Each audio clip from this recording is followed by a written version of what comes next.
ঠাকুরপো, তোমার দাদা ঘরে নেই, রাতে একটু এসো তো। পাড়ায় তোমার বদনাম হবে তো বৌদি। কেউ বুঝতেই পারবে না তোমার দাদা আর তুমি যমজ ভাই, এক রকম দেখতে। রাতে এসো কিন্তু। ওই মা, বাম্পার অফার। বৌদি আসবো? रुको जरा, দরজাটা বন্ধ করো। सबर करो। ভেতর থেকে না, বাইরে থেকে বন্ধ করো। खत्म। আচ্ছা ঠিক আছে, তুমি বাইরে যাও, আমি ভেতর থেকে বন্ধ করে দিচ্ছি। बाय बाय, टाटा, যাও যাও। Good bye. ব্যাপারটা কি হলো বৌদি?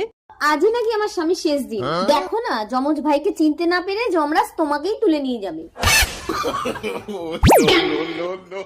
যমরাজ হাজির। আমি না তো। তোর যা বলার উপরে গিয়ে বলিস, তাড়াতাড়ি শেষ নিঃশ্বাস ছাড়। আচ্ছা মুশকিলে পড়লাম। এই জমের কথা লিখেছিস? ছাড়ছি শেষ নিঃশ্বাস ছাড়ছি।